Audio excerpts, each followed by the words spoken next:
하나님의 말씀 출애굽기 34장 18절부터 보시겠습니다.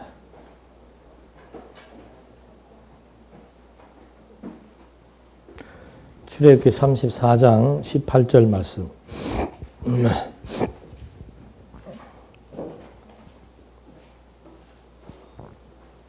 무교절을 지켜라. 내가 내게 명한 대로 아비브월에 정한 때에 7일 동안 누룩 넣지 않은 빵을 먹어라.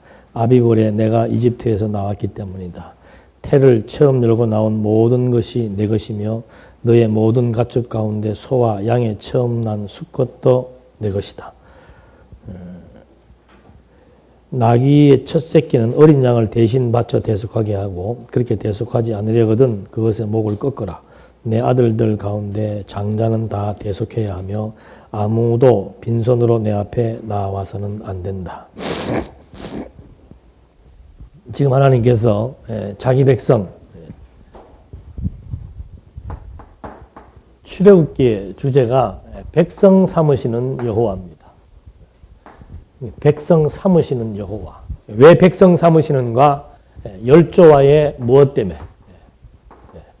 뭐 백성들이 착하고 순종을 잘하고 열심을 내서 삼는 게 아니고 열조와 먼저 세운 언약, 내가 너로 말미암아 큰 민족을 이루어 주겠다.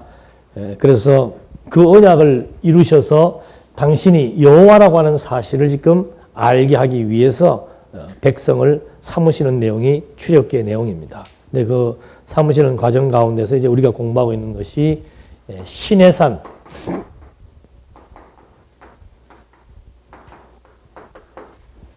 언약을 수립해 주는 거죠. 시내산에서 세운 언약과 열조와 세운 언약은 다릅니다. 열조와 세운 언약은 일반적으로 우리가 은혜 언약이라고 그러죠. 그 언약의 내용은 3대 언약, 나라를 세워주겠다라고 하는 그 언약의 내용이고 그 성질은 하나님께서 이스라엘 백성들의 어떤 태도나 행동이나에 따라 반응해서 세우고 안 세우고 가는 것이 아니고 하나님께서 일방적으로 그냥 약속을 아브라함 불러가지고 일방적으로 약속해 준 거예요. 그러니까 일방적으로 약속을 해서 그 약속은 인간들의 행위와 관계없이 이루어 주시는 거. 그것이 열조와 세운 언약이고 시내산에서 세운 언약은 뭔가 하면은 조건이 있습니다. 이걸 갖다 우리는 행위 언약이라고 얘기를 해요. 그래서 그 사람들의 행위가 잘 지키면은 복을 주고 지키지 않으면은 형벌을 내리는 이것이 시내산 언약입니다. 그러니까 이 언약을 왜 주었는가? 나중에 바울이 그 얘기를 하는 거예요. 은혜 언약은 아브라함 때 주었고 지금 이 시내산 언약은 모세 때 준 거예요. 그러니까 요 기간이 430년 기간인데 430년 전에 먼저 세운 이 은혜 언약, 이건 어떤 조건이나 대가가 없습니다. 무조건적으로 하나님이 이루어 주시는 언약이에요. 이 언약은 이건 이제 행위지요. 어떤 조건이나 조건에 따른 대가로 주어지는 언약인데 이 언약은 결국은 이 언약이 앞서기 때문에 은혜 언약이 앞서기 때문에 이 언약을 지키지 못해도 이 언약은 그리스도 오실 때까지 유효하다는 사실. 하나님께서 열조와 세운 은혜로 세운 언약은 인간의 행위와 상관이 없이 잘 살든 못 살든 순종하든 순종하지 않든 상관없이 이 언약은 반드시 이루어진다는 사실. 그걸 지금 하나님의 은혜 언약이 은혜로 된 것이라는 사실을 알게 해주기 위해서 이 조건적인 행위 언약을 세워주신 거예요. 그러니까 여기대로 하면은 다 죄인. 이 언약은 전부 죄인인 것을 알게 하고 죄가 죄로 드러나게 하는 겁니다. 그럼에도 불구하고 하나님은 열조와 세운 이 언약을 반드시 이루어 주시는 여호와라고 하는 사실, 그걸 이제 우리에게 알게 하기 위해서 시내산 언약을 주시는데 저것도 첫 번째, 두 번에서 반복해서 주는 거죠. 두 번, 2회 반복. 항상 하나님은 무슨 교육을 할 때 반복적으로 교육합니다. 우리도 그래요. 이 두뇌의 기억력이라고 하는 것이 한 번, 보통 천재들은 한 번 이렇게 쑥 보면 쫙 들어오지만은 보통 머리 가진 사람들은 계속해서 반복해서 암기를 해야 영어 단어가 입력되는 겁니다. 우리도 마찬가지예요. 어떤 경험을 해도 그 경험이라고 하는 것은 한 달 정도만 지나면 또 잊어버려요.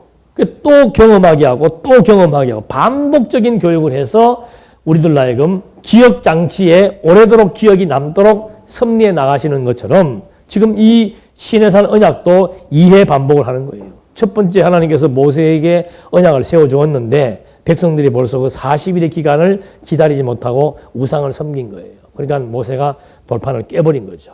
하나님께서 그렇게 하더라도 하나님께서는 반드시 이 언약이 우선된 언약이 있기 때문에 하나님의 언약은 반드시 이루어진다 라고 하는 사실, 하나님은 여호와이시기 때문에 반드시 하시고자 하신 일은 이루신다. 그걸 이제 설명해 주기 위해서 또 한 번 더 이제 2차로 십계명, 계명, 율법을 지금 주시는 내용이에요. 근데 그걸 주시면서 두 번째 증거판을 이제 만들라고 명하시면서 두 번째 이 언약을 세워주시면서 똑같은 내용이죠. 그 율법을 주시면서 뭐라고 당부를 하는가 하면 첫째는 가나안 족속 몇 가지 지금 주의사항을 주는 겁니다. 제거해야 될 일, 그게 뭔가? 가나안 원주민들을 제거해라. 두 번째, 지난 시간에 한 겁니다. 그 다음에는 우상을 제거해라. 이게 전부 무엇 때문에 제거하라고 그러는 겁니까? 이건 다 눈으로 보이는 거죠. 하나님은 보이지 않지요. 사람은 보이지 않는 것보다 보이는 것에 대해서 더 확신을 갖게 됩니다. 그러니까 자꾸 보이는 것, 이게 지금 의지의 대상이 아니란 말입니다. 근데 자꾸 의지의 대상은 보이지 않는 하나님인데 의지하지 말아야 될 잘못된 것들을 자꾸 의지하려고 하는 것들이기 때문에 하나님께서 이걸 지금 다 제거하라고 하는 거죠. 가난한 사람들을 제거하라는 이유는 그들의 생활 문제죠. 생활 문제. 의식주 문제를 이 가나안 원주민들을 통해서 해결하려고 하는 거예요. 그러니까 광야에서도 벌써 이거 아니라는 거 고역을 한 겁니다. 40년 동안. 먹을 것 만나주지요. 마실 것 반석에서 나오지요. 그 다음에 의복 한 벌로 족하지요. 그 다음에 잠자리 밤에는 춥지 않게 낮에는 덥지 않게 하나님이 다 때를 따라 조절해 주었음에도 불구하고 가나안 땅에 또 들어가서는 야, 이 땅에 살기 위해서는 누구를 택해야 된다. 원주민들을 택해야 된다. 이 생각을 그냥 자연스럽게 하니까 미리 방어해 주는 거 이거 다 없애라. 가나안 원주민들 다 제거해야 되고 그 다음에는 우상 이거 다 헛거다 이 말입니다. 우상이라고 하는 것은 전부 너희들 욕심의 발로에서 시작된 거 아니냐. 인간들 자기 욕심을 충족시키기 위해서 사람이 만들어낸 것이 우상인데 이거는 아무런 능력이 없다. 모든 힘의 원천, 모든 섭리의 주체, 모든 섭리의 과정 이건 전부 하나님의 뜻에 의해서 되어지는 것이지 우상이 해나가는 것이 아니다. 이걸 이제 확실하게 설명을 해준 겁니다. 그 다음에 세 번째가 이제 지켜야 될 것. 그건 뭔가 하면은 무교절을 지켜라. 무교절이라고 하는 것은 누룩이 없는 떡을 7일간 먹는 거예요. 그러니까 이 빵도 안에 뭐가 들어있어야 맛이 있지.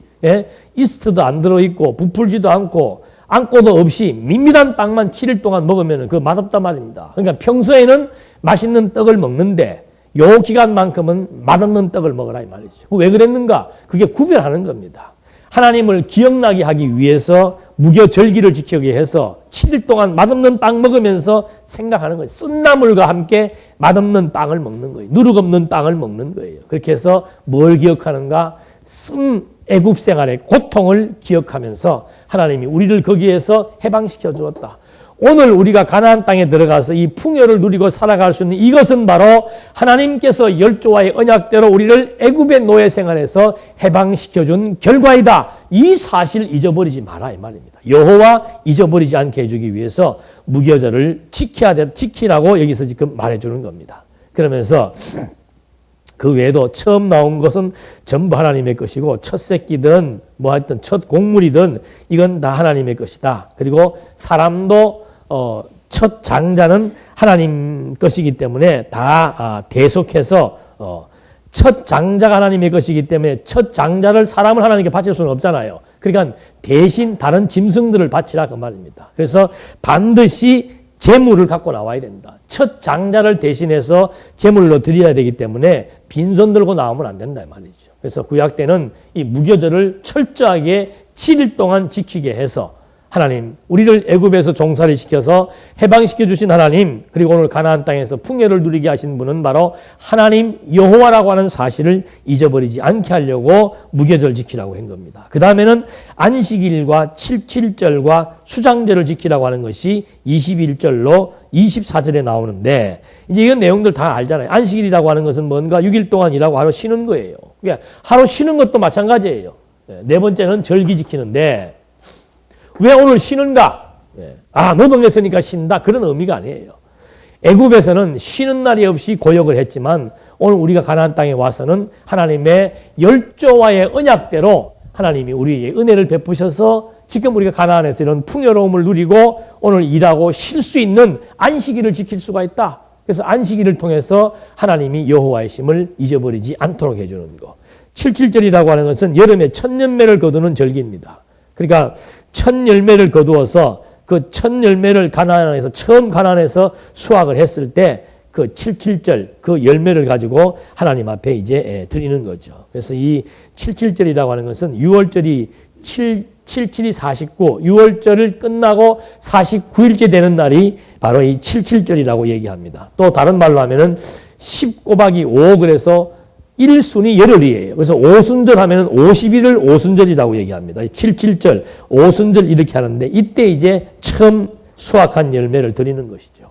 그 다음에 세 번째가 수장절인데 이것은 이제 좀 있으면 우리도 가을 추수하잖아요. 그런 것처럼 가을 추수 때 7일간 지키는 절기로서 한 해 동안 하나님께서 잘 추수하게 해준 것을 기억나게 하는데 이건 다른 말로 하면 장막절, 초막절이라고도 얘기합니다. 그러니까 이 사람들이 과거 장막을 치고 살았을 때, 초막을 치고 살았을 때를 기억나게 해서 오늘의 이 풍요로움이 하나님의 언약대로 이루어졌다는 사실을 지금 기억나게 해주기 위한 그런 절기를 지금 여기서 지키게 하는 거죠. 그러니까 안식일은 6월절 해방되고 난 6월절을 지킬 때 안식일을 지키는 거죠. 그때 지키는데 십자가 6월절 양으로 죽으신 그리스도를 지금 예표하는 것이고 77절은 부활의 첫 열매로 하나님 앞에 드려질 그리스도를 지금 증거하는 것이고 수장절은 이제 마지막 재림 때 심판하실 그리스도를 지금 모형적으로 지금 여기서 다 보여주는 거죠. 그러니까 구약 때는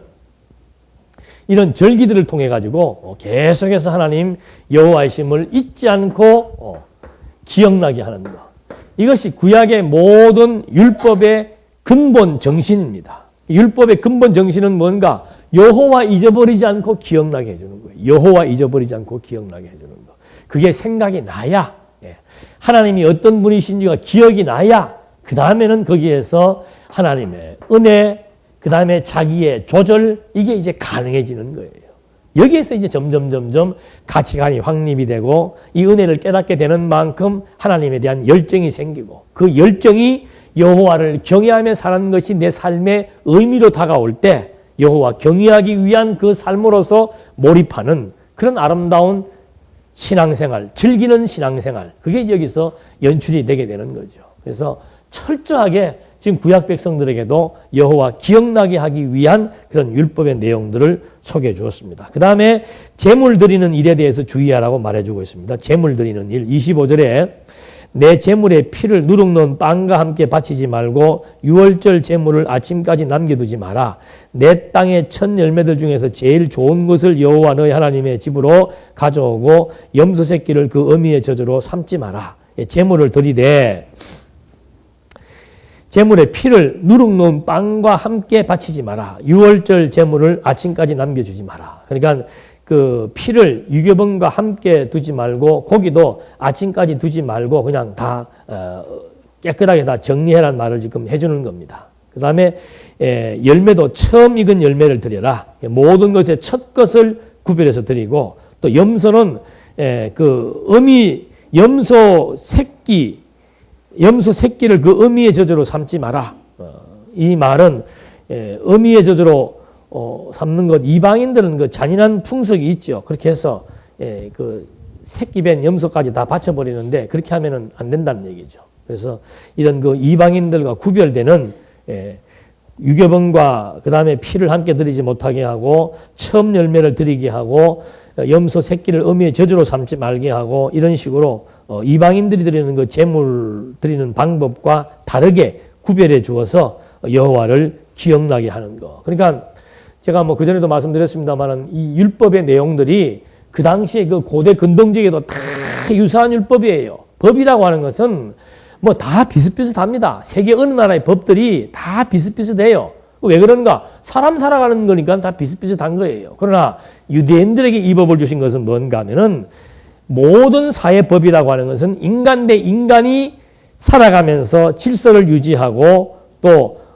이상사회를 추구해 나가기 위해서 법을 주었지만은 성경에 나오는 율법이라고 하는 것은 전부 여호와 어떤 분이신 줄을 기억나게 하기 위한 장치예요. 그러니까 이 법이라고 하는 것이 율법이라고 하는 것이 달라요. 그러니까 구약에서는 이런 절기나 또는 제물이나 뭐 이런 제사 드리는 방법들을 통해서 여호와를 기억나게 했지만은 이런 모든 율법이 결국은 마지막 와서는 누구에 대한 증거라 그랬습니까? 그리스도께서 이루실 거라 그 말입니다. 율법을 그리스도가 다 이루셔서 이제는 그리스도로 말미암아 누구를 기억하는 겁니까? 여호와를 알고 기억나게 해주는 거. 구약은 모형적인 절기를 통해서 여호와를 알고 기억나게 해주었다면은 제물이나 절기나 뭐 첫것이나 이런 걸 통해서 기억나게 해주었다면은 지금은 실체적인 그리스도로 말미암아 하나님 여호와라고 하는 사실, 구약의 전부가 그리스도에 대한 약속이잖아요. 그러니까 이 구약의 약속대로 그리스도가 오셔서 약속대로 죽으시고 부활하신 사건들로 말미암아 하나님이 여호와라는 사실을 우리에게 이제 확실하게 증거해 준 거. 그러니까 율법도 그리스도, 율법도 하나님 여호와이심을 증거하되 구약 시대의 율법은 모형이라면은 이제 그리스도의 법이라고 하는 것은 실체로서 하나님 여호와이심을 우리에게 증거케 해준다라고 하는 거. 그러니까 예수 믿는다는 것도 다른 의미 없습니다. 그리스도를 통해서 하나님을 알게 되는 거죠. 나를 본 자는 하나님을 본 자고 그리스도의 얼굴에 있는 하나님의 광채, 하나님의 형상, 그 말이 약속대로 오신 그리스도이기 때문에 약속대로 그리스도를 보내신다고 했고 약속대로 그리스도가 오셔서 성취했음으로 말미암아 그 약속을 세우고 이루시는 하나님은 여호와시다. 이걸 우리에게 지금 이제 정확하게 깨닫게 해주는 것이죠. 그래서 이 신구약 성경 전체가 다 약속과 성취로 이루어져서 하나님은 근본 목적은 뭔가? 예수가 그리스도이기 때문에 하나님은 여호와라고 하는 사실. 보내시겠다고 언약하신 대로 오셔서 성취하심으로 말미암아 하나님은 여호와로 존재하신다. 이걸 우리에게 지금 알게 해주는 거죠. 그러니까 이런 신구약 성경의 전반적인 구조 원리를 이해해서 진짜 하나님은 여호와이시대. 이 존재지요. 진짜 하나님은 언약과 성취를 통해서 살아계시는구나 확인되면은 그 다음에 나오는 게 뭐라고 그랬어요? 속성이 확인된다고 그랬잖아요. 여기에서 이제 우리가 하나하나 대비가 되는 거예요. 진짜 이런 이스라엘의 역사, 2000년 교회 역사를 보니까 진짜 모든 것이 하나님의 뜻대로 되었구나. 그러니까 하나님은 뭐예요? 능력이 있잖아요. 전능하다 이 말입니다. 하나님은 전능자다. 정말 하나님은 능력이 있구나. 나라를 세우기도 하고 나라를 허물기도 하고 이방 나라가 강해지고 이방 나라가 망하고 전부 다 예언된 게 다 나온단 말입니다. 유대의 나라가 세워지고 유대 나라가 망하고 유대 나라가 흥하고 다 이루어지는 거예요. 그리스도 보내신다고 약속하더니 진짜 그리스도가 아브라함과 다윗 자손으로 오셨고 하나님의 아들이 버림을 당했다가 부활 승천하시고 하나님 나라의 사역을 완성하시고 말씀이 육신이 되어 오셨다. 전부 구약에 언약된 대로 이루어지니까 진짜 하나님은 믿을 만한 분이다. 모든 역사 섭리가 전부 하나님의 정해진 뭘 따라서? 때를 따라. 이거 중요한 얘기예요. 때를 따라 이루어진다라고 하는 거. 그러니까 역사의 주권이 하나님에게 있구나. 그러니까 만상 하나님의 뜻대로 하나님의 능력에 의해서 하나님이 정하신 기한과 때를 따라 이루어지니까 어리석게 우리가 뭐 할 필요가 없어요. 때를 만들 필요도 없고 때를 계획할 필요도 없고 또 무슨 분량을 정할 필요도 없고 다 하나님께서 해나가신단 말입니다. 그래서 또 그런 생각, 그럼 나 아무것도 안 해도 되는가? 아무것도 안 하는 것도 누가 아무것도 안 하게 해야 돼요. 그까지는 생각을 못 한다니까. 뭘 생각해? 하는 것만 생각하고 있는 게 하는 것만. 막 죽기 살기로 하는 것만 생각하고 있다가 하나님이 하신다는 거면 나 아무것도 안 해도 되는가? 어떻게 아무것도 안 할 수가 있어요? 하나님께서 하게 하시는데. 살게도 하시고 죽게도 하시고 건강케도 하시고 병들게도 하시고 치료도 하시고 먹이도 주시고 일어나게도 하시고 학교 가게도 하게 하시고 공부도 하게도 하고 못하게도 하고 하나님이 다 하게 하시는데 뭘 내가 안 한단 말이야. 안 하기는. 그 생각 자체가 하나님의 주권이나 하나님이 하신다는 것 자체를 지금 제대로 파악 못한 생각이라니까. 다 하시는 거예요. 열심 나게만 하시는 게 아니고 나태하게 하는 것도 하나님이 하시는 거라니까. 그래서 이 전체를 지금 다 알고 우리가 이해를 해야 이 순간에 연연하거나 순간 자칫 무엇이 안 된다고 해서 그냥 막 절망하고 실망하고 어려움 오면은 뭐 누가 그러잖아요. 애들 우리나라 이제 요즘 우리 신세대 주부들은 안 그러죠. 저희 때만 하더라도 특히 막 4대 독자 이런 애들 넘어지면 어떻게 해요? 넘어지면은 막 가서 어떻게 해요? 바로 이렇게 세우잖아요. 애들 키울 때 넘어지면 이렇게 세워서 안 키우겠어요. 요즘 신세대들은 안 그래요. 넘어지는 거는 뭐예요? 그러니까 어리석은 부모는 넘어지면 다친다, 아픈다만 생각하는 거예요. 그러니까 어떤 사람들은 넘어지고 다칠까봐 밖에를 안 내보낸대. 넘어져야 뭘 배웁니까? 넘어져야 일어서는 걸 배우지. 네? 아니, 넘어졌으면 일어서도록 놔둬야 지가 일어서는 걸 배우지요. 넘어지기도 전에 미리 가서 착 받쳐주고 막. 그게 애가 모자라는 거지, 크면서. 아픔을 겪어봐야 치료받을 때의 그 사랑을 느끼죠. 저도 막 영화 보는 거 별로 안 좋아하는데 어저께 영화를 하나 보게 돼. 참 감동받았어요. 제목 또 잊어버렸네. 하여튼 그 대목 중에서 하나가 이 아기가 태어나면서부터 보지도 못하고 듣지도 못하는 아기가 태어나는 거예요. 어떻게 가르칠 거예요? 보기라도 하면은 보는 것으로 수화라도 가르치는데 보지도 못하고 듣지도 못해요. 어떻게 가르쳐요? 그러니까 이거 애를 막 맨날 엄마가 끼고 산 거예요. 그러니까 이 애는 엄마 품밖에 모르는 거예요. 엄마 품밖에. 근데 그런 애를 전문적으로 치료하는 교사가 한 사람이 나타나가지고 그 애를 이제 교육을 하려고 그러니까. 애가 그다음부터 얘가 완전히 신주 모시듯이 모셔진 거예요. 집에서. 집도 잘 사는 집이고. 근데 애가 갈수록 행패를 부리니까 부모들이 감당을 못하니까 시설로 보내자. 얘는 몸이 지체지 정신지체가 아니란 말입니다. 근데 시설을 보내게 되면 정신지체로 돼가지고 이 애는 이제 완전히 인생 끝나는 거 내버리는 거예요. 그 이제 어머니도 막 가슴 아파서 못하겠다 하는데 아버지는 보내자 그러고 이제. 그런 순간에 이제 교사가 한 사람 온 거죠. 교사를 거부하죠. 왜? 교사는 막 밥도 막 손으로 퍼먹는 거예요. 가르치지 못했으니까. 교사는 막 딱 앉혀놓고 숟가락으로 밥 먹는 거 가르치니까 애가 막 난리를 치는 거죠. 막 뒤집어 엎고 막 여자애가. 그럼 나중에 성질이 나니까 막 뒤집어 엎는데 선인장 가시를 팍 만진 거예요. 그걸 엄마가 옆에서 본 거예요. 기겁을 하죠. 막 뛰쳐나가려고 그러죠. 선생님 못 들어오게 문 잠가버리잖아요. 그 가시를 하나씩 빼주는 거예요. 여러분, 선인장 가시 찔리는 게 좋아요, 나빠요? 찔리게 하면 됩니까, 안 됩니까? 집에서 애 안 보고 뭐 했어? 아니에요. 선생님이 그 선인장 가시 손에 가시를 다 빼주고 손을 만져주니까 그때 이 애가 눈을 뜨는 거예요. 사랑에 대해서 눈을 뜨는 거예요.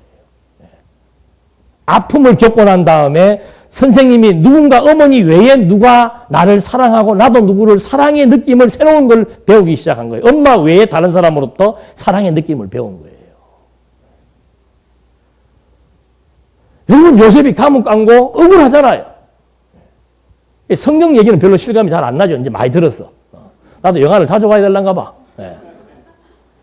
그런 얘기는 실감이 금방 나죠. 마찬가지예요. 우리 인생 살면서 아픔이라는 거, 고통이라는 거 너무너무 멋있는 거예요. 말할 수 없는 고통에 들어가 봐야 하나님의 그 자비하심과 사랑을 깨닫습니다. 죄가 더한 곳에 은혜가 넘친다고 시련과 고통과 아픔을 겪어보고 절규를 해본 자라야 하나님의 그 사랑의 감동이 그냥 막 물밀듯이 물려오는 거죠. 그런 감동이 있어야 주를 위해 살고 싶은 생각이 나죠. 나중에 이 소녀가 그냥 막, 그 선생님이 나중에 막 평생에 엄청난 큰 스승이 되고, 엄청나게, 그 애가 나중에 대학을 졸업하더라니까.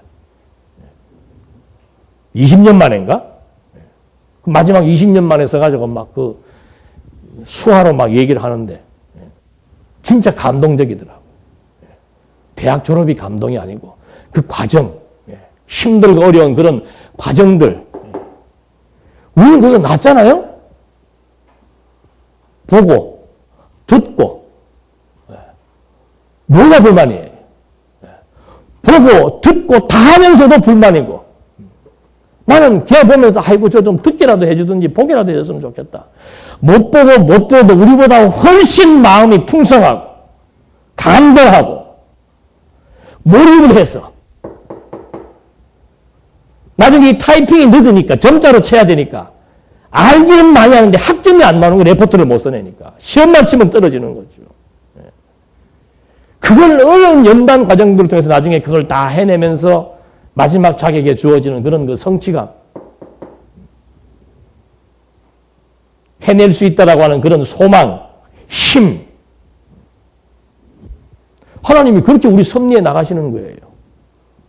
보지 못한 것을 보게 하시고, 듣지 못한 것을 듣게 하시고, 이 땅에 살면서 느끼지 못하는 진짜 사랑, 이 땅에 살면서 확인할 수 없는 하나님의 권세, 주권, 때, 분복, 그거 하나님께서 우리에게 지금 보고 듣게 하시려고 때로는 선인장 가시에게 찔리게도 하시고 때로는 아픔을 겪게도 하시고 쓰러지고 좌절하게 하시고 피투성이가 되게도 만드시고 그 다음에 반드시 하나님께서 뭐 하십니까? 치료해 나가신다니까.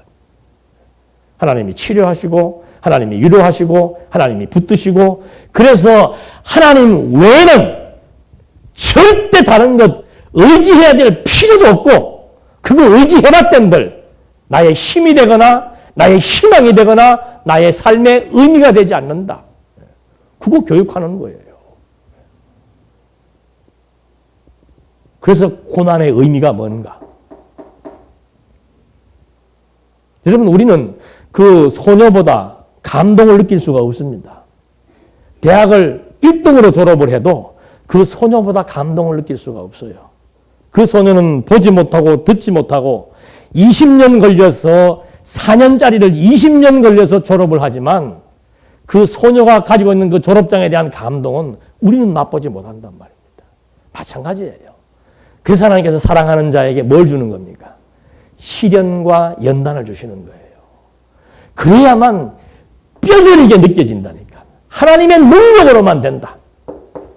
하나님 외에 다른 그 어떤 것도 믿을 대상은 없다라고 하는 거. 여호와만이 믿음의 대상이고 의지의 대상이다라고 하는 거.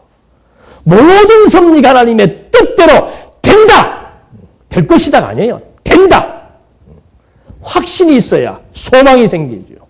소망이 있어야 인내할 힘이 생기죠. 소망은 인내를 낳는다고 그러잖아요. 무조건 참는 게 아니에요. 소망이 있어야 참아지는 거예요. 하나님께서 끝을 다 아름답게 지금 딱 정해놓고 내 삶의 일거수일투족 아름답게 승리의 졸업장을 주시기로 정해놓고 지금 우리에게 시험을 치르고 인도해 나가시는데 걱정할 게 뭐 있어요. 가시에 찔렸기 때문에 사랑을 배웠다 그러잖아요. 가시에 찔렸기 때문에. 그래서 우리 성도들의 고난이라고 하는 것은 아름다운 겁니다. 더군다나 애매한 고난은 더욱더 아름다운 거예요. 내가 범죄 저질러가지고 감옥 가 있는 거야. 그 당연히 가 있는 거죠. 그러지 않으면서도 감옥 가 있는 거. 그게 사도 바울이 그러는 거예요. 나는 그리스도를 위해서 갇힌 자 된 바울은 울지 않습니다. 그리스도를 위하여 갇힌 자 된 나 바울은 빌레몬서의 첫 구절에 그게 나오잖아요. 자랑이에요, 자랑. 자랑입니다. 험한 일을 겪어본 것이 자랑이에요. 삶 한탄할 필요 없습니다. 뭐 우리 부모가 나를 키웠고 환경이 이랬고 뭐 가정 여건이 이랬고 그런 게 내가 있는 겁니다. 그래서 하나님은 그런 것들을 통해서 진짜 하나님의 존재를 우리에게 아주 그냥 각인시켜 주신다라고 하는 거. 그래서 이 하나님에 대한 교육이 가장 중요한 교육이에요. 하나님에 대한 교육이. 지금 하나님 이스라엘 백성들도 이것 때문에 지금 이렇게 막 파란만장한 이스라엘의 역사, 이스라엘 백성들처럼 환난 많이 겪은 민족이 어디가 있습니까?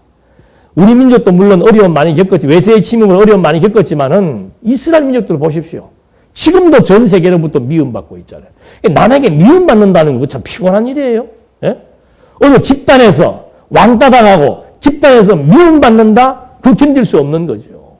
근데 이스라엘은 전 세계적으로 미움받고 있는 거예요. 전 민족이 유대에 몰살을 당했죠. 애굽에서 400년 종살이 했지요.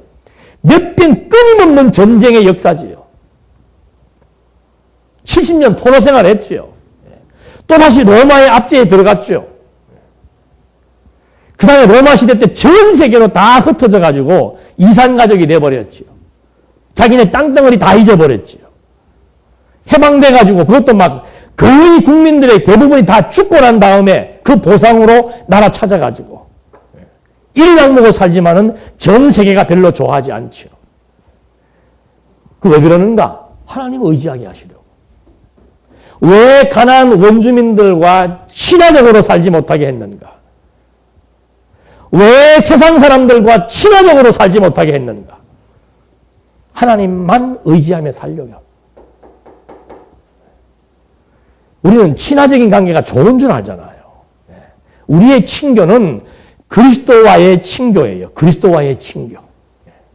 성도 간의 친교, 그리스도와의 친교에 의한 성도 간의 친교가 가장 아름다운 친교란 말입니다. 세상 친구? 하나님 알지 못하는 사람하고 대화하면 무슨 얘기네. 엊그저께도 우리 교회 설립할 때 왔던 친구 아버님이 돌아가셔서 그냥 인사 차렸다가 오랜만 거의 내 동창들 고등학교 동창 모임에 처음 가봤어요. 그 모여인들. 주름만 조금 깊어졌다 그러더라고요. 할 얘기가 있어야지, 할 얘기가. 다 알죠. 내가 뭐 하는지도 알고, 만나서 괜히 조심하는 친구도 있고. 야, 목사인데 함부로 해도 되냐? 그래, 술 한잔 먹어라. 내가 따라줄게. 대화할 게 없어요. 그렇다고, 목사가 아닌 것 같으면 또 막 옛날 얘기라도 막 하고 할 텐데, 이제 그 친구들은 처음 보니까. 70년대 중반에 졸업하고 처음 보니까 30년인가?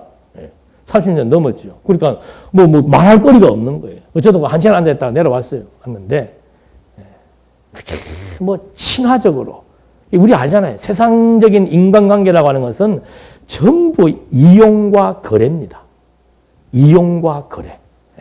속기도 하고 속이기도 하고 서로 이용하고 이용 가치가 있으면은 어떤 친구가 나하고 친했던 친구가 이런 얘기를 해요. 승인아, 고등학교 동창 모임 별거 없어. 옛날에 아무리 친해서도 소용없어. 지금 현재 나하고 하는 일이 같아야 빨리 친해지고 자주 만나게 되지. 옛날에 친했다고 안 만나지더라. 그게 솔직한 얘기예요. 그게 무슨 말이에요? 중고등학교 때 친구 무슨 의미가 있냐? 지금 와가지고. 내가 지금 하는 일에 도움되는 친구가 훨씬 유익하다 이거죠. 그게 현 세대의 그대로 모습이에요. 뭘 거기서 그렇게 인간성을 찾고 인간미를 찾고 그렇게 될 것 같으면 하나님께서 가나안 원주민들하고 잘 지내라 그러죠. 가나안 원주민들하고 잘 친화적으로 지내서 그들을 힘입어 좋은 나라 건설해라 그러지. 몰살시키라고 하잖아요. 몰살.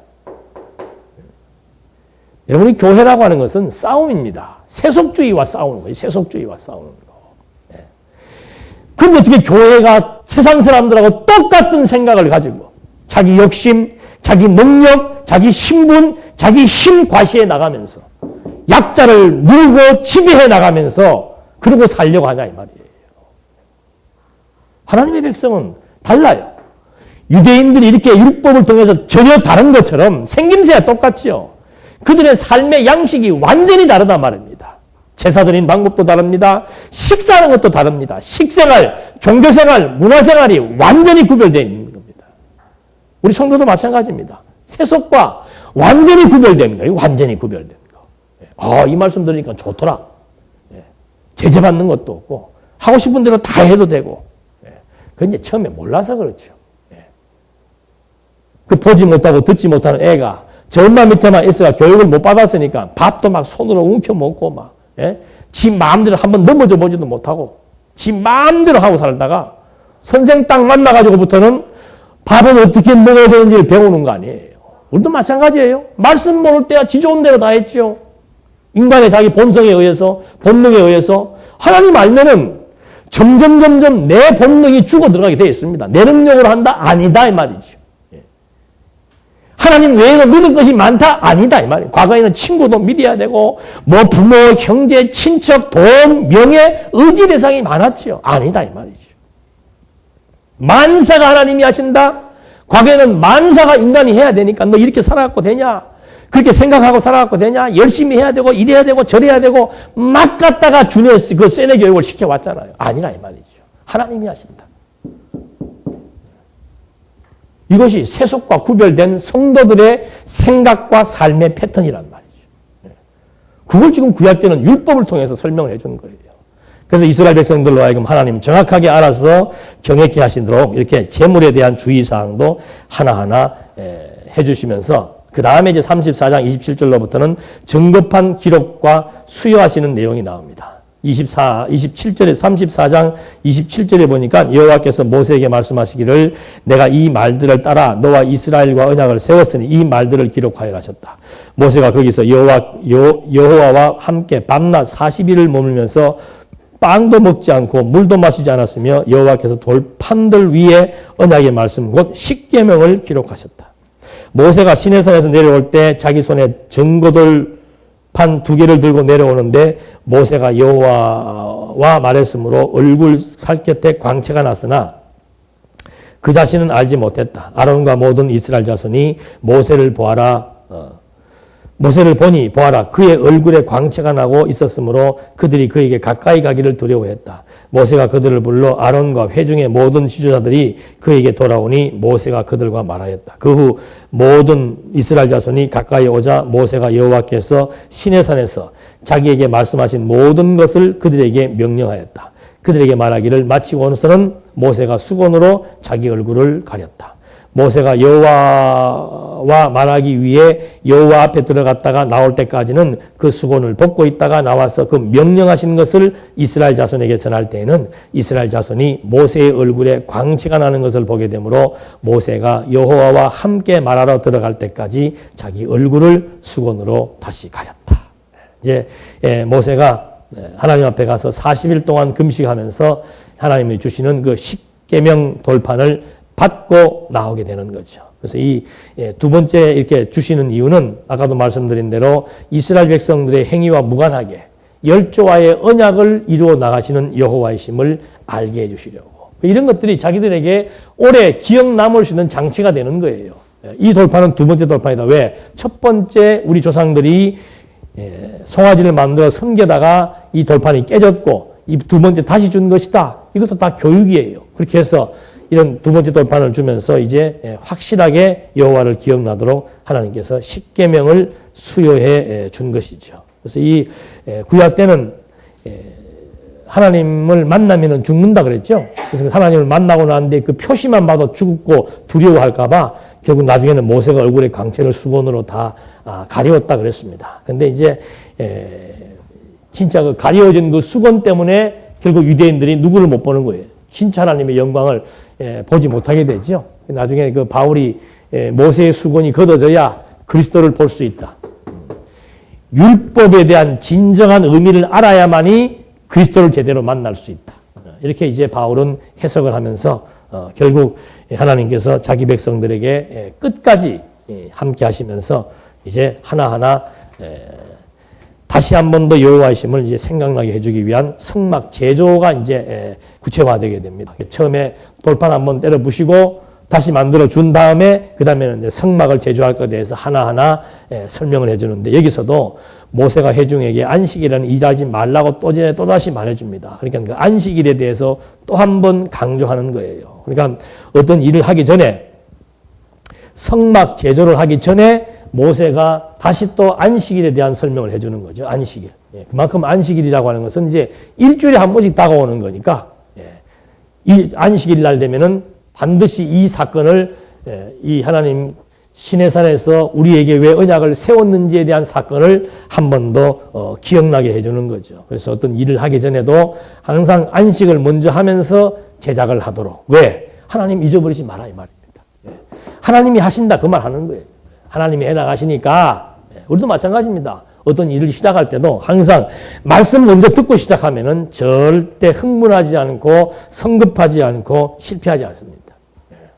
주의 뜻이면 뭐 하면 되고 주의 뜻이면 우하면 우하면 되고 좌하면 좌하면 되니까. 그걸 어떻게 할 수 있습니까? 전개되는 상황 따라 하면 된다 그 말이에요. 근데 우리는 항상 이렇게 두 개 이렇게 놓고서는 어디로 갈까요? 그러죠. 시간 지나가면 한 길로 가게 돼 있어요. 내가 선택 안 해도 그냥 조금 기다리면 하나가 나타난다니까 나타나는 대로 하시면 된단 말이에요. 그런데 항상 두 개 중에 하나에 또 마음이 쏠려 있다니까 이쪽으로. 그러고 나서는 와가지고 어떻게 해야 되겠습니까? 뭘 어떻게 해도 되어지는 대로 해야지. 쉬워요. 하나님의 뜻을 알면은 쉽고 내 뜻대로 하려고 그러면 어렵고. 왜? 항상 하나님의 뜻과 내 뜻이 뭐 하니까? 충돌을 일으키니까 거기에서 힘이 들고 사람의 진액이 빠지는 거라 그 말입니다. 그냥 사시면 되는 거예요. 사시면. 그래도 애들을 교육을 해야죠. 교육해야죠. 어떻게? 하나님의 뜻을 부모가 잘 알고 하나님이 하신다는 그 철저한 원칙에 의해서 자녀의 마음을 어떻게 하지 마라. 노하게 하지 말면서 윽박지르면 안 된다니까요. 윽박지르면. 그래서 사랑의 7이라고 하는 것이 빌레몬서가 사랑의 7이 아닌 사랑의 7이. 사랑의 7이가 뭔가? 명령이 아닌 뭐예요? 애원이라고 그러죠. 애원. 강구가 애원한다 그 말이에요. 강구가. 명령이라는 것은 뭔가? 지배자가 명령하는 거예요. 지배자가. 그러니까 막 지배하려고 마음대로 자기 뜻을 관철시키려고 힘 가진 자가 명령하는 거예요. 그러면 안 되고 애원하라. 요즘 가끔 뭐 지금 뭐 그런 얘기예요. 뭐 수학 학교 마치고 나면은 뭐만 알면 다 살아가요. 더하기 빼기만 하면 다 살아갈 수 있잖아요. 그렇잖아요. 학교 다니면 수학 공부할 필요 있어요, 없어요?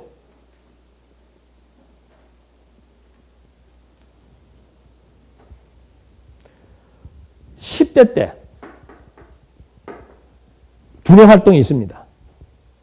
그 두뇌 활동을 할 때 많은 것들을 옆에서 막 교육을 함으로써 이 두뇌가 어떻게 돼요? 굉장히 활성화가 되는 거예요. 밥 먹고 살기 위해 공부하는 전제를 갖고 자꾸 얘기를 하니까 애들도 그렇게 얘기를 하는 거예요.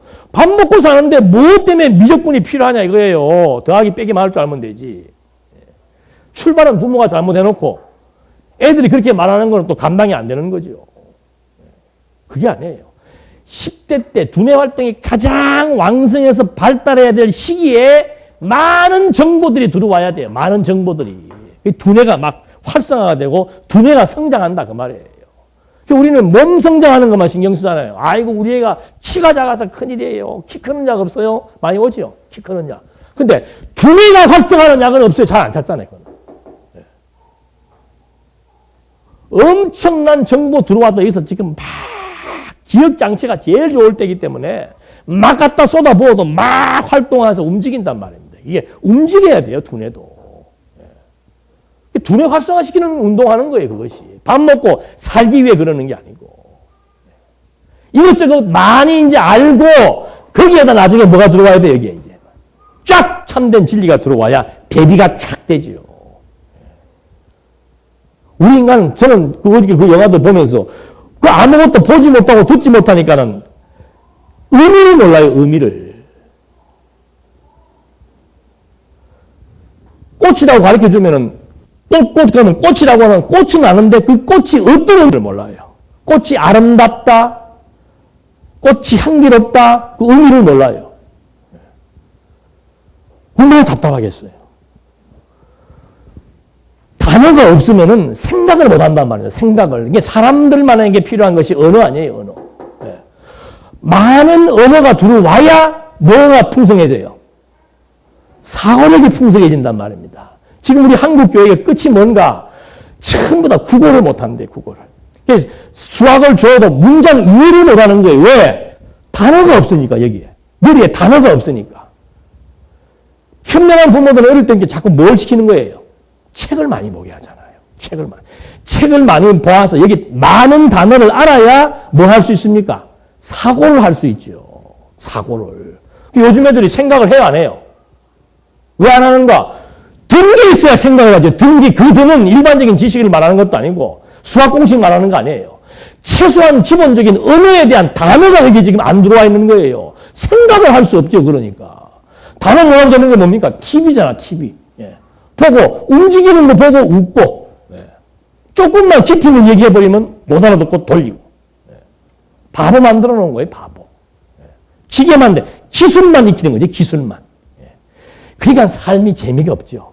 얼마나 지금 사악해집니까? 기술만 알아놓으니까 부모 자식 간의 관계도 모르고 형제 간의 관계도 모르고 정도 모르고 사랑도 모르고 예.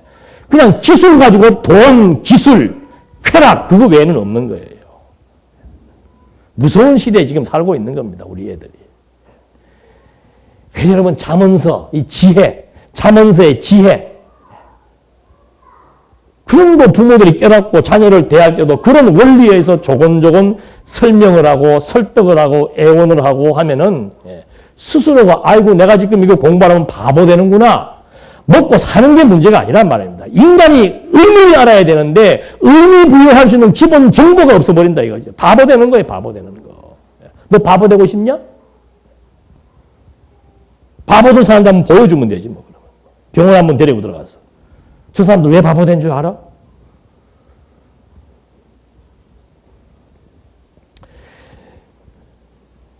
그래서 이 안식일 역시도 하여튼 제일 중요한 것이 여호와 기억나게 하기 위해서 이제 하나님께서 어떤 작업을 시킬 때도 안식일을 통해서 하나님 기억나게 해서 이제 하나하나 성막을 제조할 재료, 사람, 재물 다 이제 교육을 해나가시면서 여호와를 기억나게 하는 이제 성막 제조를 하게 됩니다. 기도하시겠습니다. 하나님 아버지, 하나님의 은혜 가운데서 여호와를 기억하며 살아갈 수 있도록 저희들에게 지혜와 총명을 허락해 주시사 정말 우리들의 삶도 의미 있게 해주시고 정말 여호와를 위하여 살아갈 수 있는 몰입된 삶을 살면서 우리에게 주어진 시간들 의미 있게 보낼 수 있도록 인도해 주시옵소서. 예수님의 이름으로 기도드립니다. 아멘.